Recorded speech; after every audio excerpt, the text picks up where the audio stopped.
Hello everybody, welcome back to the channel. I am the Inconsequential Runner and I've got something special for you today. I was certainly looking forward to this, and that is a focus on recovery.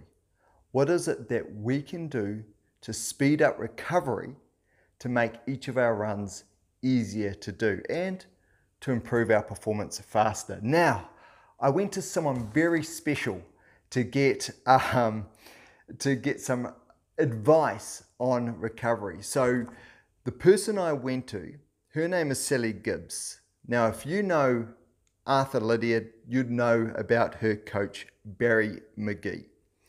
Let me tell you a little bit about Sally Gibbs. So Sally Gibbs is based in Whanganui, and she has the world record for the 5,000 meters and the 10,000 meters. She got the 5,000 meter world record in the W60 class, in the women's 60 to 64 class earlier this year. She ran it in 17 minutes, just under 17 minutes, 51 seconds, and her world record for the 10,000 meters is 37:38. So great runner, we know this. Okay, but why I'm sharing that with you is when you've got someone that is getting those sorts of times, their recovery needs to be on point. So what I did is I took the opportunity to catch up with Sally and ask her a couple of questions about what she does for her recovery. Now, I need to be at pains to point out, this is not Sally offering advice. This is Sally Gibbs giving me a breakdown in terms of what she does for her recovery. So if it works for Sally Gibbs, I think it's going to work for us. But remember, this isn't her advice. This is what she does. So anyway, gosh, that start, it feels really dry. Let me get into the information, because this is what I'm really excited about and I want to share with you. I wanted to find out for myself, but also want to share it with you. But I wanted to start by telling you a little bit about Sally, if you don't already know who she is and her accomplishments and her coach. And of course, if you know Arthur Lydiard, you know who Barry McGee is. Okay, here we go. Let's get into the key things. So Sally often runs. I've got some notes here, so I want to make sure that I'm on point as I go through this. Have your pen and paper ready. Take some notes. It's worth taking. Here we go. Okay, so Sally often runs 2 times a day. She does that about 4 to 5 times a week. Most of her training is road-based training, so out from her front door.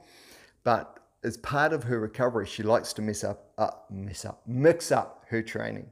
So we're looking at a mixture of road, of course, track, cross-country, and sometimes just off into the trails, which helps Sally for the mind and body recovery, getting off into the trails. Okay, Sally gave me 6 key things that she does for her recovery. So let's go through those 6 things. The first is a 10-minute warm-up before she heads out the door on her road runs. So there she's warming up her hip flexors, hamstring activation stretches, calf raises, all those sorts of things. It's a 10-minute block and she does it pretty much every single time. It sounds like she is super consistent with that, and she mentioned for her, consistency is the key. Doing that 10-minute warm-up before she gets out of the door every time. She did say the top of her list would be having a training program which incorporates recovery runs. So we talked a little bit about who her coach is, Barry McGee. So part of the training that Barry gives Sally is those recovery runs, making sure that those and the rest days are incorporated in her training plan. So that was top of her list in terms of recovery. Because Barry is, in Sally's words, an experienced coach, goes without saying.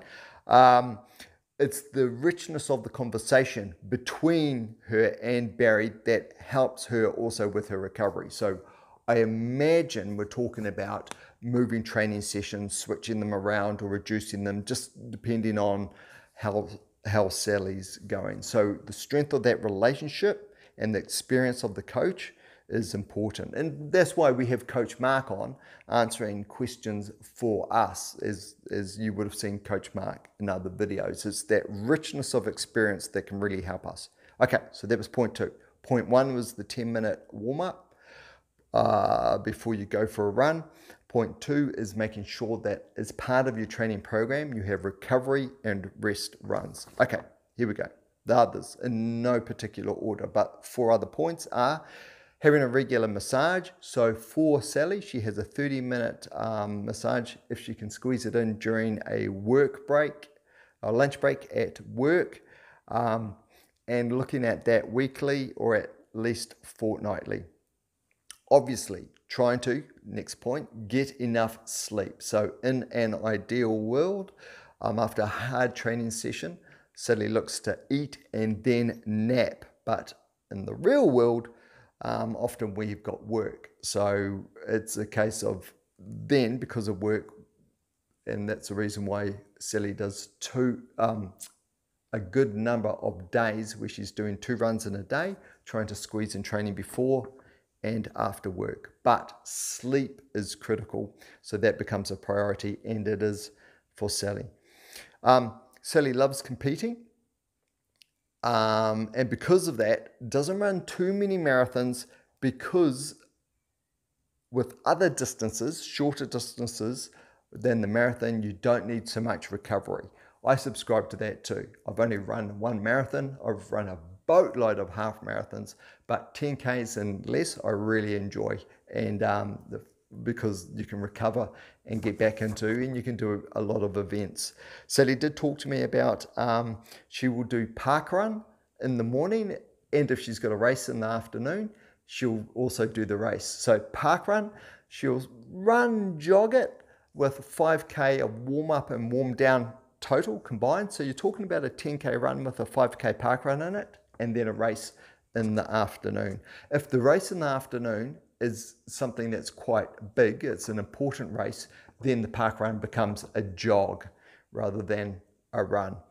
So yeah, still on race day, Sally's doing 2 runs a day, depending how big the race is, shapes how much effort she puts in during the park run on that Saturday morning.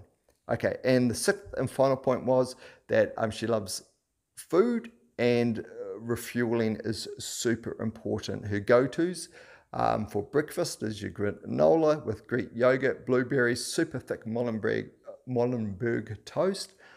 I use Vogel's, but I suppose we're talking that whole grain sort of stuff with crunchy peanut butter, and of course coffee. And that's pretty much it. Sally eats pretty much whatever she wants to eat. So big width in terms of her nutritional intake, and that includes pizza, she says, but most of it is all pretty much home cooked. 99% of it is home cooked. Okay, so those big 6 again was the 10-minute warm up before she gets out the door, having a training plan that incorporates rest days and recovery runs, and having an experienced coach where she can have conversations with to change things around, to prioritize the recovery, a regular massage, at least every fortnight for 30 minutes. Sleep is super important, and if there's been a hard run session and she can get a nap in, she goes for the nap. Thinking about the racing that she does, obviously marathons take a longer recovery time, so if you enjoy regular races, and if, like, for example, just running and park run might be your thing, then knowing that if you're building up to do a marathon, it's going to knock you out of a number of park runs, so balancing that and refueling with the right nutrition.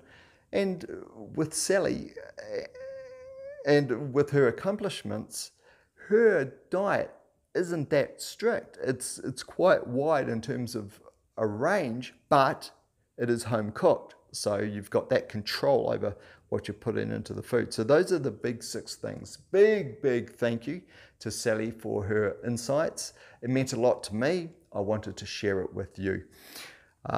And I'm catching up with, as I record this on the Friday, I'm catching up with Sally tomorrow night. I say catching up with her. We're in the same race, and we're actually in the same. We're both in the A race for the 10K, the 10,000 meters at Newtown Track. Sally will be in front of me. I will be at the back of the A race trying to chase people down. So looking forward to that tomorrow. Right, that's it. If you have any other questions, throw them in the comments.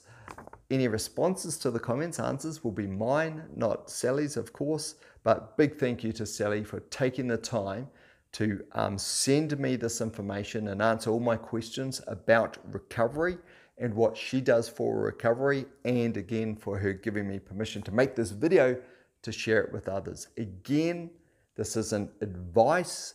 This is what Sally does. So you'll choose what you'll take on and what you'll change and what you'll try. So again, Sally, thank you very much for sharing that. For everybody else that made it to the end of the video, thank you.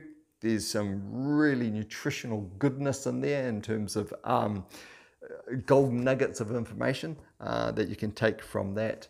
Enjoy your run. That's what this is all about. Enjoy your next run and enjoy all your running. Okay, that's it. I've got to stop. Otherwise, I'll say something silly. So take care. Catch you in the next one. Bye.